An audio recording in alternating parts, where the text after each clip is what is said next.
Buenas noches, amigos televidentes, bienvenidos a la prensa de hoy.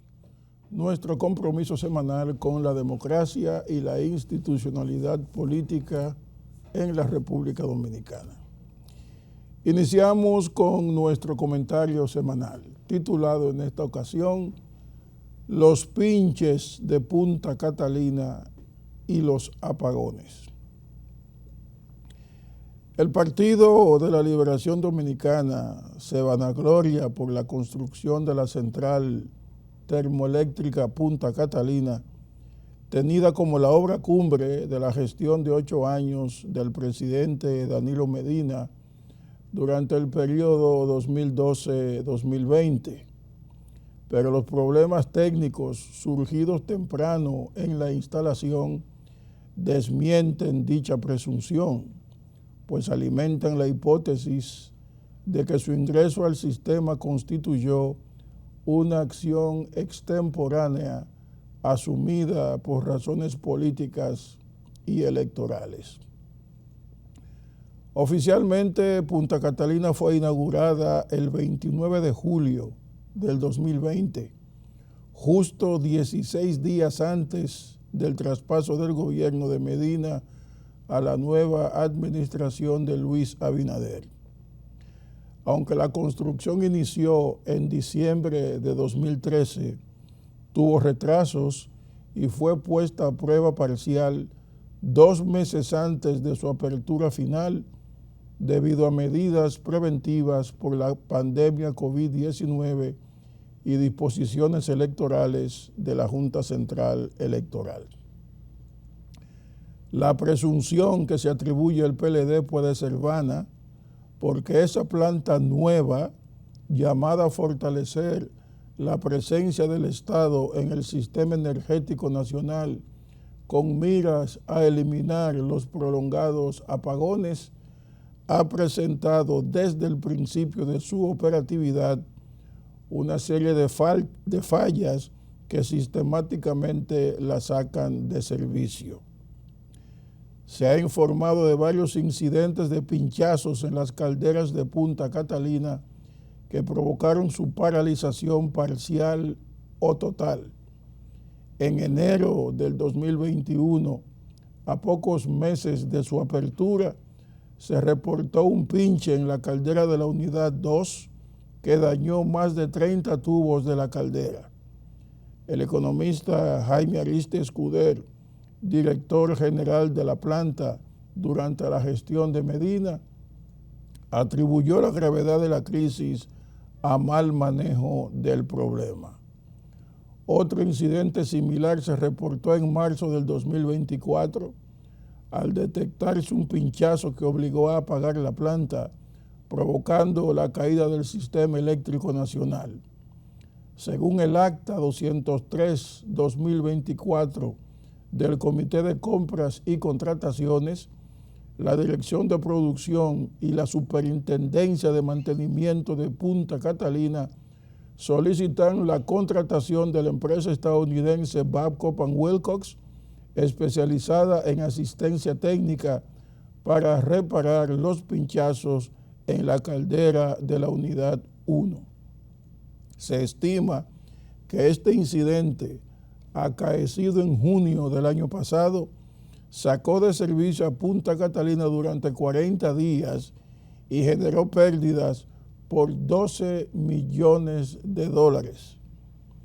En una palabra, los pinchazos recurrentes constituyen probablemente fallas estructurales originadas durante su construcción, que no fueron detectadas en el curso de las pruebas previas a la inauguración, o si lo detectaron, lo callaron, pues tenían la urgencia de servir de propaganda para mantener en el poder al PLD durante el periodo de campaña electoral. No obstante, se ha informado que Punta Catalina registró una mejora significativa en su rentabilidad operativa al pasar de $287 millones en el año 2023 a 288 millones en el 2024, logrando con esa cifra un mayor margen de ganancia antes de impuestos y costos financieros. Desde su creación, mediante el decreto 143-23, la empresa opera bajo el régimen de sociedades comerciales. Este ha sido nuestro comentario de esta semana titulado Los pinches de Punta Catalina y los apagones. Hacemos una pausa.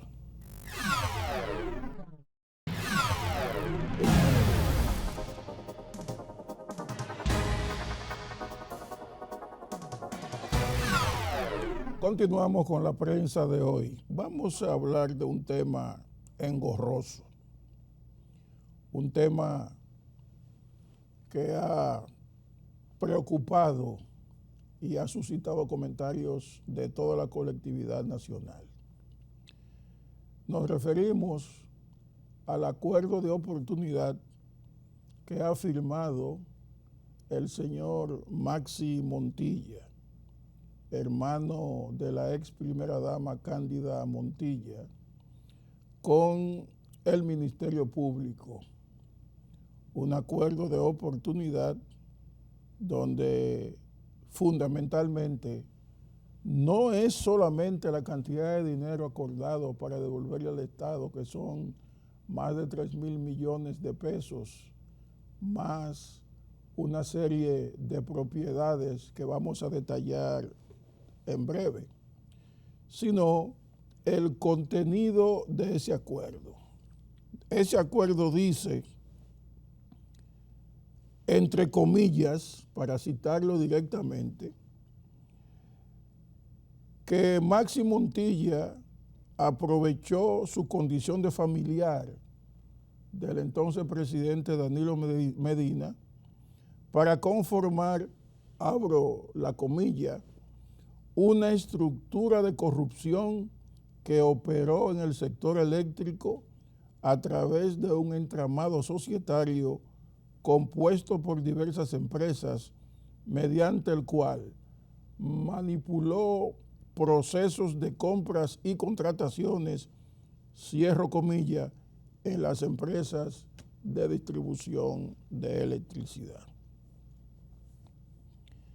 El señor Montilla tendrá que devolver 2,000 millones en efectivo, peso a peso, pagar 600 millones adicionales en indemnización a las empresas distribuidoras de electricidad, más 431 millones y pico de pesos que dejó de pagar en impuestos a la Dirección General de Impuestos Internos. Pero veremos cuáles son las propiedades que ha tenido que traspasar al Estado. Vamos a ver estas propiedades. Un terreno de 200.18 metros cuadrados, correspondiente a la parcela número 5 del Distrito Catastral 3 del Distrito Nacional, ubicada en la avenida Roberto Pastoriza, casi esquina Ortega y Gasset, en el ensanche Naco, cuyo valor fue estimado en 50.901.692 pesos. Esas propiedades están mejor detalladas en el periódico El País, en el periódico Hoy, en su sección El País. La aplicación del criterio implica la disolución societaria. Tiene que disolver todas sus empresas en 2 años. Y aquí hay una lista de las empresas que son Transformadores Salomón Dominicana, Electrocable Aluconza, importaciones diversas, distribuidoras de materiales, etcétera, etcétera, etcétera. ¿Qué significa, señoras y señores, este acuerdo? Este acuerdo primero significa un estremecimiento para la familia Medina Montilla, que ha obligado incluso al expresidente Danilo Medina a salir a los medios de comunicación a hablar y explicar esta situación. Lo comentaremos más adelante, sus palabras. Esto significa un golpe político demoledor al Partido de la Liberación Dominicana. Supongo que un golpe devastador para la familia Montilla, sus integrantes, pero sobre todo para la sociedad dominicana. Porque ese acuerdo corrobora, ese acuerdo confirma la existencia de un entramado de corrupción al más alto nivel durante mucho tiempo en el gobierno del expresidente Danilo Medina. Fíjese que en las declaraciones que dio Danilo Medina al programa El Sol de la Mañana hace un par de días, él habló de su integridad personal, que es un hombre serio, etcétera, etcétera, que no ha estado en asuntos de corrupción nunca, todo eso es verdad. Y dijo que su gobierno se preocupó por la salud, se preocupó por la pobreza, luchó por la educación y una serie de cosas, pero nunca dijo que luchó contra la corrupción. Dentro de los logros de la administración del presidente Medina no figura la lucha contra la corrupción.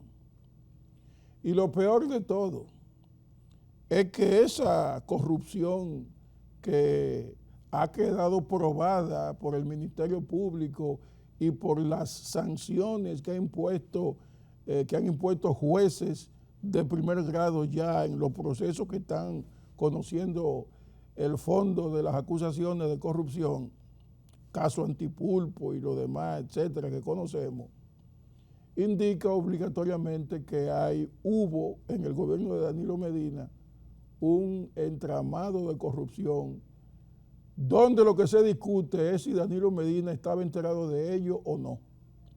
Claro, él no va a decir que sí, pero de su declaración se infiere lo siguiente. Él informó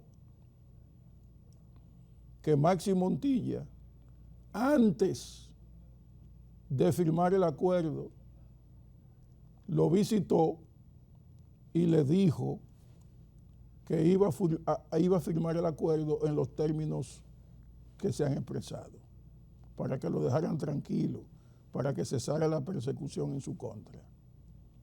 Y que supuestamente él le dijo que conjuntamente a ese acuerdo y a su supuesta tranquilidad estaba entregando su integridad familiar, su integridad personal, su moralidad, y que nada de eso tiene precio.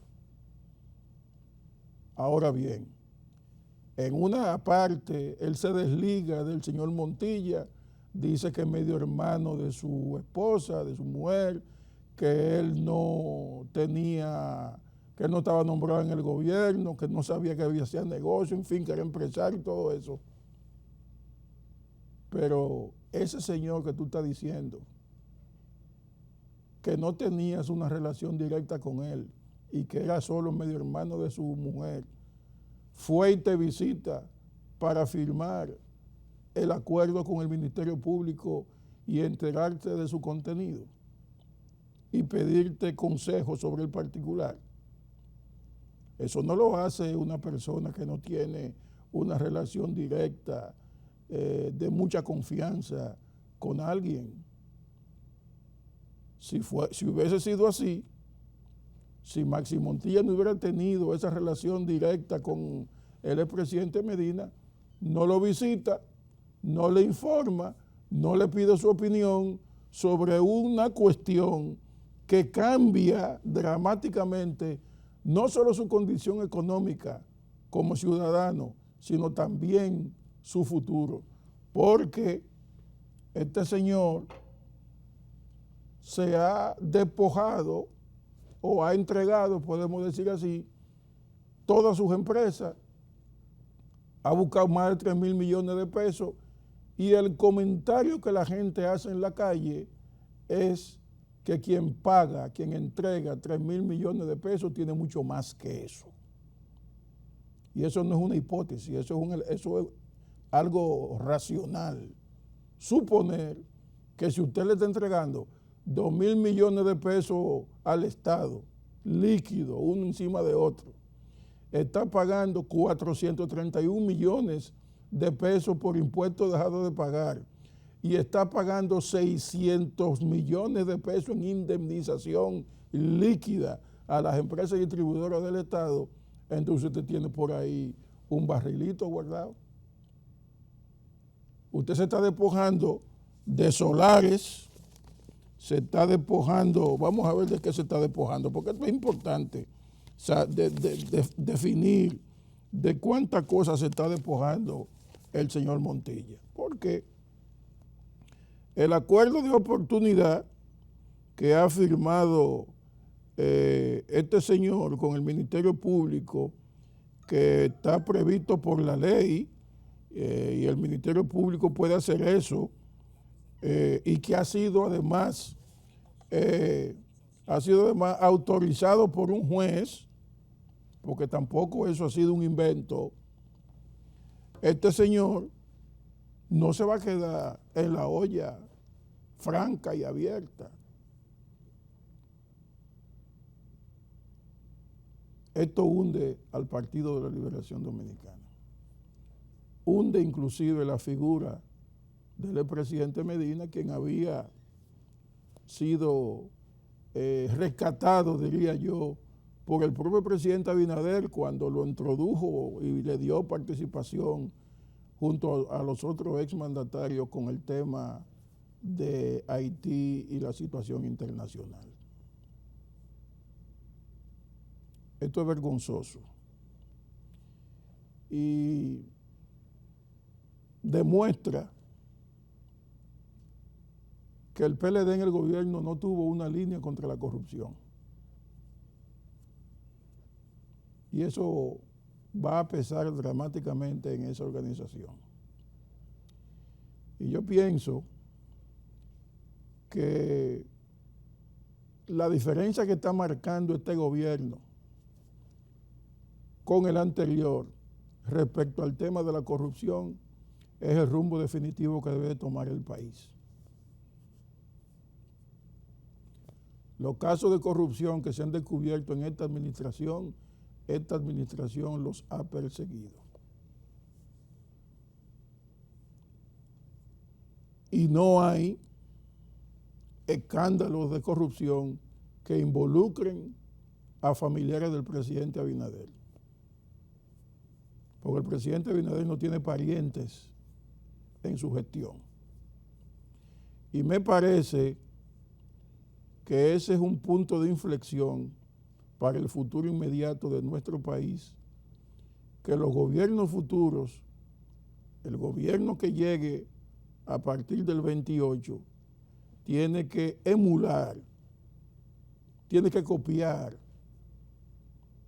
esta política de la actual administración de lucha contra la corrupción, de independencia del Ministerio Público, de fortaleza del Código Penal, para que el país pueda desarrollarse y hacer las inversiones que se necesitan. Todo ese dinero que se llevó Montilla, en ese entramado que duró no se sabe cuántos años, que viene quizá desde la gestión anterior a Danilo Medina, debe servir de ejemplo para que nuestro país se enrumbe por mejor camino de manera ética y moral. Vamos a la siguiente pausa.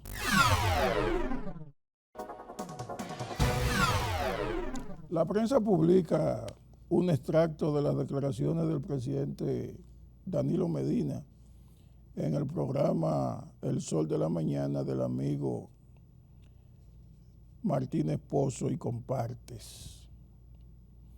Él se definió, Medina, como un hombre honesto a toda prueba, que fue un servidor mientras estuvo al frente del gobierno entre el 12 y el 20. Hasta prueba en contrario, eso es así. Yo soy un hombre honesto a toda prueba porque yo fui un servidor.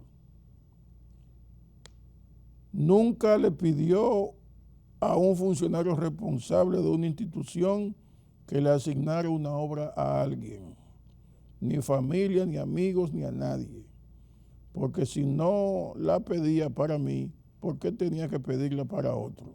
No lo hice nunca, nunca jamás. Probablemente eso es así, no hay datos contrarios al respecto. Pero Danilo no puede explicar, y no le preguntaron tampoco, ¿cómo es posible gobernar un país y no enterarse de los negocios que hace su cuñado, de los negocios que hacen sus hermanos y cuñados que usted ve periódicamente y que se da cuenta si cambian un carro hoy y mañana compran una casa? ¿Cómo es posible que un presidente de la República no se entere de eso? ¿Cómo es posible? Yo realmente no entiendo.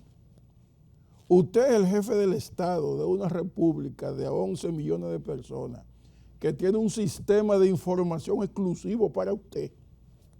Ahí está el Servicio de Inteligencia, la Dirección Nacional de Investigaciones, ahí está el G2 del Ejército, están los organismos de inteligencia de la Marina, de la Policía. Usted es el jefe de seguridad de la nación, usted es el jefe de la administración pública.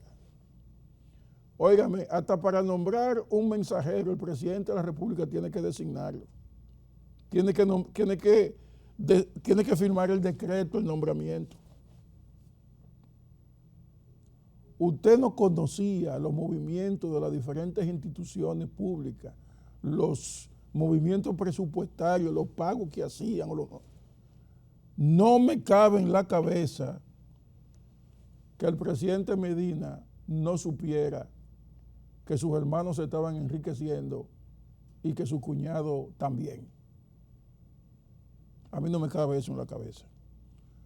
Como no le cabe a nadie que conozca cómo funciona el Estado. Este es un país presidencialista. En la República Dominicana, el presidente de la República es un jefe al más alto nivel. Un jefe porque interviene en todos los asuntos administrativos y políticas públicas del gobierno. Las decide. Incluso cuando asignan una obra mediante concurso, el presidente sabe quién se ganó el concurso, qué empresa lo ganó.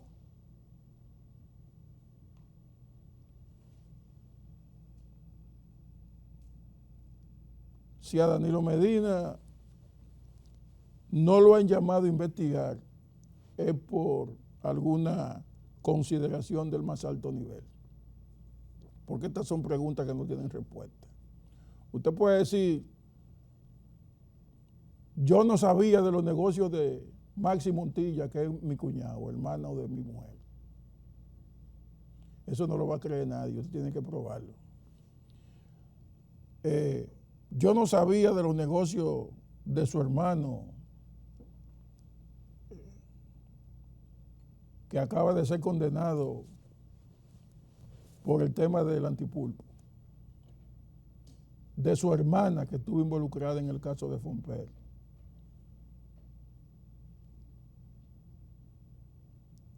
Danilo prefiere atribuirse a la construcción de obras que este gobierno está haciendo en la región sur, concretamente en San Juan de la Maguana, pero no admite ni va a admitir nunca que conocía las actividades ilícitas de gente de su entorno familiar.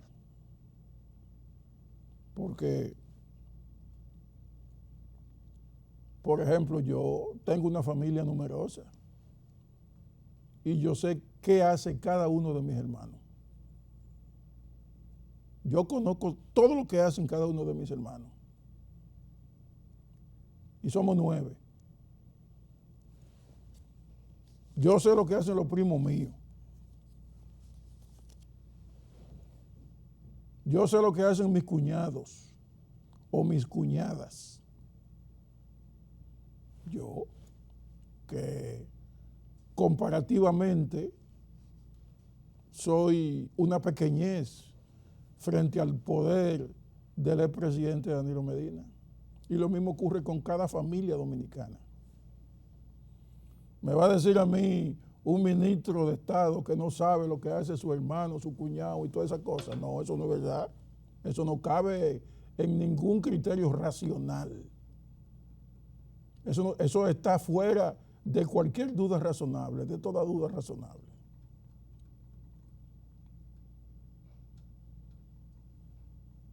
Es como si mañana, a partir del 28, salieran datos o acusaciones vinculando a parientes del presidente Abinader en asuntos ilícitos. Abinader sabe exactamente qué hace cada pariente de él. Eso a mí no me cabe la menor duda, porque uno ve que el presidente no nombraba a nadie de su familia ni de su esposa en ningún cargo público, ni han hecho negocio con el Estado, no participan en concursos ni nada de eso. Un hermano que se dedica a la educación ahí en la Universidad OIM, que es una institución familiar, creada por su papá hace, qué sé yo, 40 años. Entonces no, este país merece mayor seriedad en el manejo de los asuntos públicos. Y aprender que la familia que llega al poder detrás de un presidente debe abstenerse de hacer negocio con el Estado. No solo que el presidente no lo ponga, sino que ellos, la familia, no busquen beneficiarse de su influencia familiar decisiva con el presidente de la República. Porque es muy fácil ir donde un ministro y decirle, mira, tú me conoces, yo soy Maxi, hermano del presidente. ¿Quién le va a negar un contrato o un acuerdo al hermano del presidente? Y después que usted hace eso, usted de allantoso va donde el presidente, se encuentra con él en un acto, en una inauguración, y le dice, presidente, yo ayudé al hermano suyo con un tema ahí de firmé, que me pidió. El presidente de la República no puede evadir esa clase de responsabilidad y de conocimiento. Nos vamos a la siguiente pausa.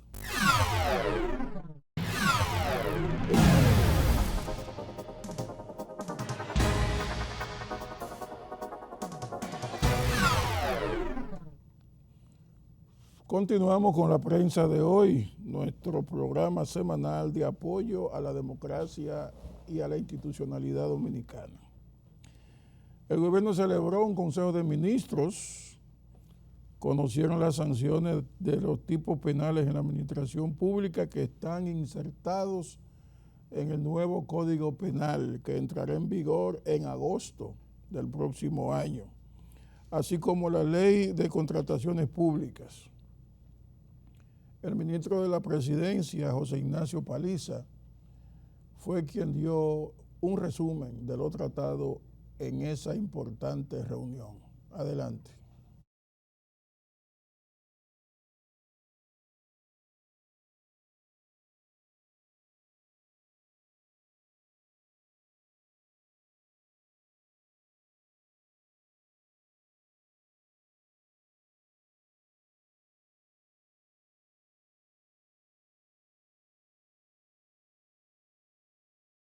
El tema central de esta reunión tuvo que ver con la presentación que se nos hizo de los nuevos tipos penales y sanciones relacionados con la administración pública vinculados al nuevo Código Penal de la República Dominicana, así como con la nueva Ley de Contrataciones Públicas.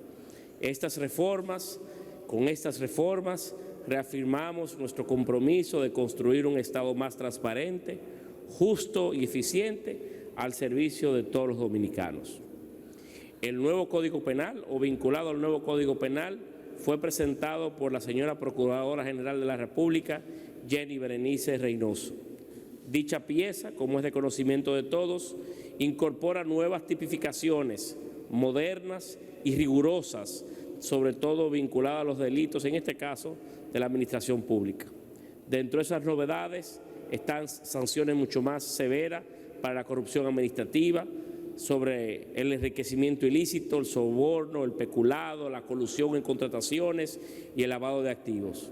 Y refuerza la responsabilidad penal de los funcionarios y los servidores públicos. Crea mecanismos para procesos judiciales más efectivos y se alinea a los estándares internacionales y recomendaciones de organismos multilaterales. Dicho código tiene una vacancia de ley de 1 año para poderle hacer actualizaciones, modernizaciones y un sinnúmero de mejoras que siempre son propias en proyectos de tanta envergadura, tanto peso y tanta extensión como este. En relación a la nueva ley 4725 de contrataciones públicas, fue debidamente explicada y presentada por el director general de Compras y Contrataciones Públicas, Carlos Pimentel. De entre los avances principales que podemos destacar está la plataforma Pladicop para garantizar toda la trazabilidad digital de todas las compras públicas y las sanciones penales para corrupción en compras y contrataciones. Uno de los elementos también a destacar de esta pieza es la inclusión social, porque establece que el 30% de todas las compras tiene que estar reservado para MIPYMES y empresas lideradas por mujeres. Pasa de ser esto un elemento resolutado a un elemento plasmado en la ley. De igual manera, el uso de inteligencia de datos y gestión de riesgo para optimizar la inversión pública. Y los avances en integridad pública fue otro aspecto que fue tratado en este Consejo de Ministros, presentado por doña Milagros Ortiz Bosch y vinculados al esfuerzo que hace el gobierno, debidamente, inclusive decretado por el presidente Abinader, para podernos incorporar a los países de la OSD. Dicha organización reconoce y destaca los avances de la República Dominicana en materia de integridad pública, transparencia y gobernanza, y forma parte de todos los planes para fortalecer la gestión de la institucionalidad y la sostenibilidad de la administración pública. Y por último, pusimos en manos del Consejo de Ministros todo el compendio del libro digital 5 años construyendo el país que queremos, que es un documento vivo que irá siendo trabajado en la medida que avance el tiempo y se incorporen otras obras gestionadas o apoyadas por el gobierno del presidente Luis Abinader y que está disponible para todos ustedes en las plataformas digitales. Ese compendio o recopilación de obras estipula que la inversión pública es superior a los 600.000 millones de pesos y esto vinculado al Plan Nacional de Infraestructura. Bueno, ¿por dónde empiezo? Por la última parte, por el tema del libro que ha recopilado el gobierno para dar a conocer todas las obras que ha venido haciendo desde el año 2020 hasta la fecha y que será actualizado en la medida que se incorporen nuevas obras hasta el año 2028, cuando concluye el actual periodo. Ese es un ámbito muy trascendente, porque los gobiernos no pueden pasar por el poder, no pueden culminar su periodo sin informarle a la gente vivamente qué han hecho. Es cierto que el presidente hace una memoria anual el 27 de febrero ante las cámaras legislativas, que es frente a la nación, pero nadie coge ese discurso del presidente y lo guarda y lo memoriza. El gobierno tiene unos mecanismos de publicidad contemplados en la ley y en la tradición del ejercicio público, que es la comunicación, para ponerse al día y decirle a la gente: este puente lo hice yo, esta carretera la hice yo, este hospital lo hice yo, esta escuela la hice yo.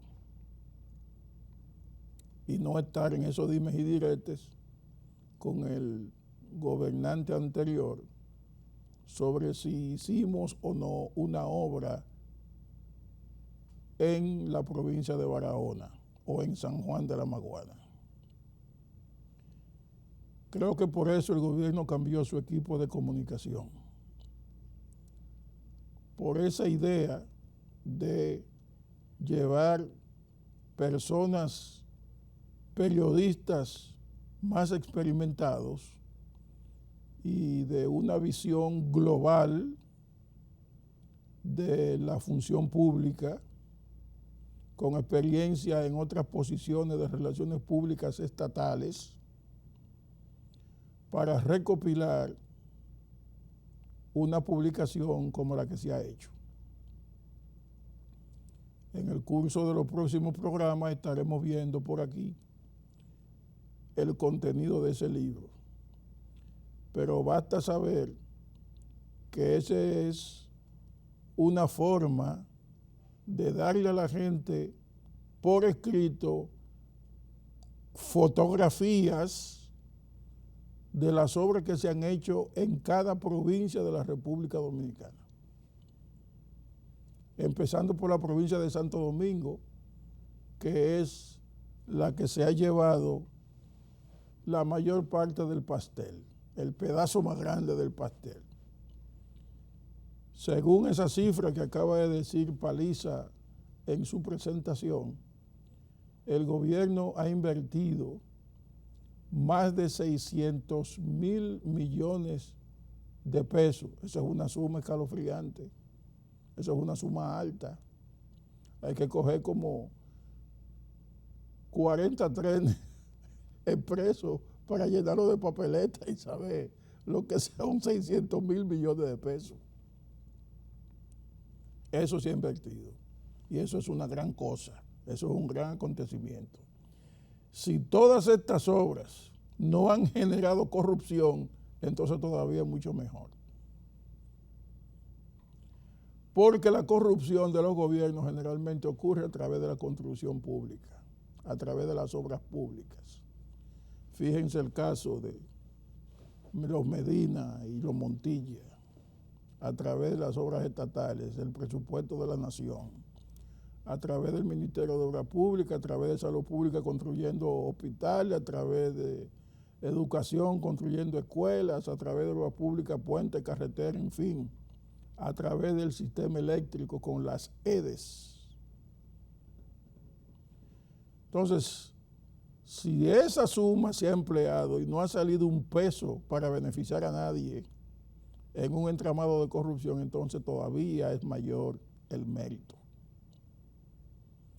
Porque las obras resuelven problemas sociales, de empleo, de ingresos para la gente, de estabilidad, de modernización, de embellecimiento de las comunidades. Y cuando un gobierno se dedica a invertir en cada provincia, Pedernales, Barahona, Independencia, Dajabón, Barahona, San Juan de la Maguana, Mao, Valverde, Santiago, que ha cambiado su fisonomía. Cuando el gobierno se dedica a construir extensiones de la Universidad Autónoma de Santo Domingo por doquier, está engrandeciendo la educación, fortaleciendo la educación y dándole oportunidad a la gente para que desde su comodidad pueda asistir a los centros educativos superiores. Claro, hay que recordar, por ejemplo, que en el gobierno de Leonel Fernández, a través del señor Félix Bautista, se hizo una gran inversión en la construcción de la Universidad Autónoma de Santo Domingo, en la sede central. Eso es así, el parqueo, una facultad y una serie de cosas. Pero este presidente ha sembrado de extensiones de la UAS diferentes regiones. Yo no sé, creo que se han inaugurado como 5 o 6 extensiones de la Universidad Autónoma de Santo Domingo, en la región este, en la región sur, todas esas cosas. Y mientras más universidades existan en la República Dominicana, más oportunidades de desarrollo humano tenemos. Ahora se ha abierto la clase con más de 2.600.000 estudiantes en las escuelas públicas. Ahí está el futuro de la nación. Y la inversión en educación, que es el 4% del PIB, no se ve hasta dentro de 15 o 20 años, porque es una inversión en la gente. La inversión en educación no es redituable en términos inmediatos. Hay que esperar que se formen los profesionales del mañana y que la conducta general de la sociedad cambie respecto al mal comportamiento generalizado de ahora. Que los adultos del futuro sean mejores desde el punto de vista de la preparación y la integridad personal, ética, que los de ahora. Ese es el objetivo. Por eso se invierte en educación, por eso se trabaja en educación y por eso las familias envían a sus hijos desde la más pequeña infancia a la escuela y lo presionan para que se gradúen ya adultos. Entonces lo fundamental aquí es que el dinero que se roban sea perseguido, sea evitado, que la corrupción sea previsible, que sea perseguida, como las penas duras que han aparecido en el nuevo Código Penal. Esta ley endurece las penas, persigue rigurosamente la criminalidad organizada y responde a los nuevos delitos que amenazan la convivencia social y la seguridad de todos. Delitos como los robos que se dan en las redes sociales, aprovechando las ventajas de la Internet. Nos vemos el próximo domingo con otra edición de La Prensa de Hoy. Buenas noches.